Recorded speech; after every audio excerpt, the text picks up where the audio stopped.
Bonjour à tous et bienvenue sur la pause RH. Pour ceux qui me rejoignent ici pour la première fois, je me présente, je m'appelle Sabrina, je suis une ancienne RH et sur cette chaîne, je vous partage ma vie d'expatriée et tout ce que je sais du monde du recrutement. Alors installe-toi avec un bon petit café puis abonne-toi pour ne rien manquer.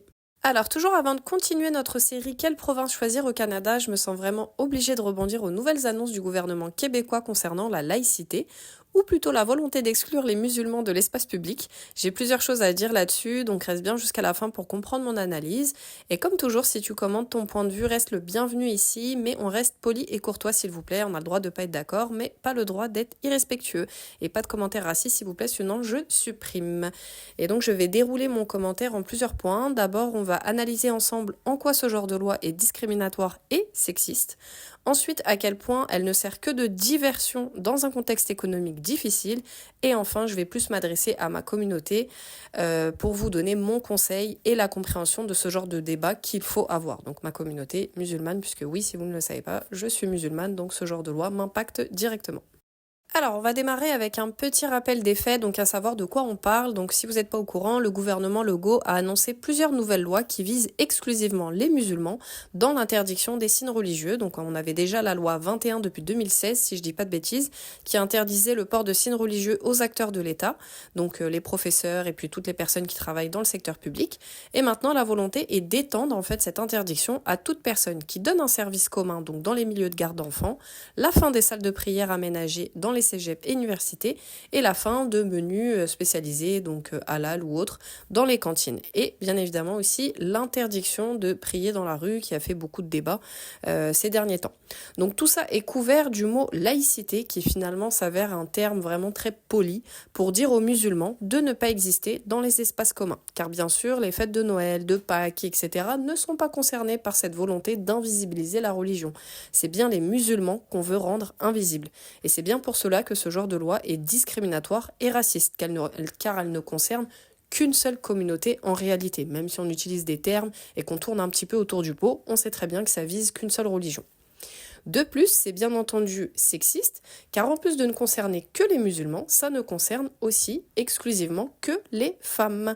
Donc dans un pays qui prône la liberté des individus et surtout l'égalité homme-femme, encore une fois dans l'histoire de l'humanité, des hommes avec un petit H veulent dire aux femmes comment se présenter en société, puisque ce qui dérange dans les signes religieux, on le sait, est-ce qu'on a besoin de le dire, c'est bien le foulard et le voile des femmes musulmanes. Donc d'un côté, on a des États totalitaires qui forcent les femmes à se couvrir, et de l'autre, on a des États totalitaires comme le Québec et comme la France qui veulent forcer les femmes à se déshabiller.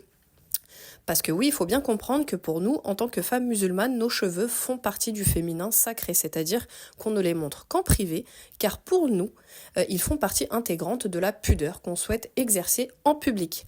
Donc de la même façon, pour nous, en fait, une femme, quand tu viens nous voir et que tu nous dis « il faut que tu montres tes cheveux dans la société » ou que tu découvres tes cheveux, c'est comme si tu nous demandais de mettre un décolleté ou une mini-jupe. Voilà, parce que normalement chacune, on devrait toutes, en tout cas en tant que femme, être libre de définir quels sont les niveaux de pudeur qu'on a envie d'avoir quand on se présente en public et dans les espaces communs.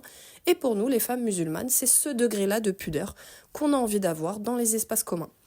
Donc vraiment mon propre mari, donc avec qui je vis, ne m'impose rien concernant ma façon de me vêtir, mais un petit homme en cravate que je ne connais ni d'Adam ni d'Ève veut venir m'imposer une tenue vestimentaire en public. Donc pour une société qui se vante de donner des droits et des libertés aux femmes, c'est quand même assez ironique, il y aurait beaucoup de choses à développer sur ces sujets, mais voilà, pour être concis, c'est un peu mon point de vue là par rapport au fait que je trouve que ce genre de loi est très sexiste. Voilà, parce que comme je l'ai dit, en plus, ce sont toujours des hommes avec un petit H qui viennent vouloir expliquer aux femmes comment s'habiller et comment vivre, en fait, tout simplement. Alors, on continue sur le second point que je veux mettre en lumière ici, et c'est bien entendu la volonté de diversion du gouvernement sur les vrais problèmes actuels du pays, d'essayer de faire parler en fait des musulmans, du voile et de la prière dans la rue. Car non seulement le contexte économique est au plus bas, l'ensemble de la classe moyenne se retrouve en difficulté financière à cause du coût de la vie et des salaires qui n'augmentent pas, il y a une crise du logement, les loyers sont inabordables pour la plupart des Québécois moyens, la qualité des soins médicaux est indigne d'une société riche et développée, développé. Et en plus de ça, le gouvernement Legault a plusieurs scandales financiers à son actif depuis sa venue au pouvoir. Donc on parle de milliards de dollars du contribuable, donc des Québécois qui ont payé des impôts, qui ont été détournés, gaspillés ou perdus dans plusieurs projets qui n'ont jamais abouti ou alors qui ont abouti avec énormément d'erreurs, comme le scandale de la SAQ. Mais c'est pas le seul, je vous invite à faire vos recherches là-dessus, mais on parle vraiment de milliards de dollars au total. Il faut savoir aussi qu'avant que le gouvernement Legault arrive au pouvoir, il y avait un excédent budgétaire de 2,5 milliards de dollars et qu'après les 2 mandats de la CAQ, le Québec est actuellement en déficit de 11,5 milliards de dollars. Donc bien sûr que ça arrange le gouvernement de parler des musulmans plutôt que de rendre des comptes sur la situation financière de la province et d'expliquer et de rendre des comptes à la population où est passé l'argent des impôts que les Québécois payent chaque année. Voilà. Donc, et non, ce n'est pas l'arrivée des immigrants qui ont mis le Québec en faillite, car les immigrants ne sont pas responsables de tous les scandales qu'il y a pu y avoir. Je vous invite vraiment à regarder et à faire vos propres recherches là-dessus. Donc vraiment, surtout ne vous laissez pas piéger par ces discours qui prônent la haine de l'autre pour invisibiliser les détournements de fonds qui ont eu lieu dans la province. Vraiment, faites attention à ça. Donc ensuite, dernier point, pour terminer mon propos, j'aimerais vraiment maintenant m'adresser à ma communauté, donc les musulmans, pour vous dire 2 choses. Donc premièrement, déjà sur certains points, on peut quand même donner raison au gouvernement dans le sens où il faut accepter qu'on ne vit pas dans un pays musulman, donc c'est normal de faire en sorte de ne pas déranger les autres avec notre pratique. Donc en soi, dans l'absolu, c'est normal de ne pas choquer, de ne pas prendre de l'espace dans la place publique. Donc interdire les prières de riz, j'ai envie de dire normalement, ça devrait déjà être... Enfin, ça devrait même pas être nécessaire parce que c'est logique que dans un pays qui n'est pas musulman, tu t'amuses pas à prier dans des espaces publics alors que ça peut déranger ou choquer les gens et encore moins là le scandale voilà les images qui sont utilisées, c'est des musulmans qui ont prié devant la cathédrale ou la basilique, je sais plus comment ça s'appelle, à Montréal. Bon, oui, c'est intervenu dans le cadre des manifestations pro-Palestine. Mais quand même, moi, je suis d'accord avec le fait que oui, c'est peut-être un petit peu une provocation. C'est comme si demain, il y a des chrétiens qui s'amusaient à venir sonner la messe dans une mosquée. Honnêtement, on va pas se mentir que ça choquerait tous les musulmans du monde entier que des chrétiens viennent sonner la messe dans une mosquée. Donc on est gentil et on respecte la religion de l'autre en gardant sa religion dans son petit monde. Voilà, il y a des mosquées pour faire la prière. Tu peux prier chez toi, tu peux prier voilà dans un petit coin, tu demandes s'il y a un restaurateur, s'il y a un magasin, une boutique que tu connais voilà qui est tenue par la communauté, s'ils veulent accepter de te laisser rentrer pour prier si vraiment tu as besoin de faire rentrer ta prière à l'heure. En tout cas, ce que je veux dire, c'est que tu te débrouilles pour pas déranger les autres avec la prière. Mais en soi, dans l'absolu, personnellement, c'est quand même quelque chose qui n'est pas très répandu. Il n'y a pas beaucoup de musulmans qui prient dans la rue. Mais voilà, admettons, pour les musulmans qui seraient tentés de prier dans la rue, il faut quand même accepter ce point-là. Voilà, on n'est pas dans un pays musulman, on respecte et on essaye de ne pas prendre trop de place et de ne pas faire trop parler de nous. Donc, ceci étant dit, il faut en plus de ça, donc le deuxième point que je voulais également adresser à ma communauté, c'est qu'il faut comprendre qu'on vit actuellement dans un contexte de mondialisation, où la volonté de tous les gouvernements du monde, et ça, peu importe, que même les gouverneurs qui se disent musulmans, la volonté, c'est de chasser le sacré et la croyance divine des sociétés modernes. Donc, et comme je l'ai dit, ça se passe également dans les pays musulmans. Et je le dis en connaissance de cause, puisque j'ai essayé pendant 1 an de vivre aux Émirats et au Maroc. Et là-bas, on fête Noël, Halloween, Pâques, la Saint-Valentin, on diminue le son de l'appel à la prière parce qu'elle dérange ceux qui ne prient pas. L'alcool, la prostitution, la vente de porc et tout ce qui s'ensuit se développe également à vitesse grand V par l'autorisation des gouverneurs.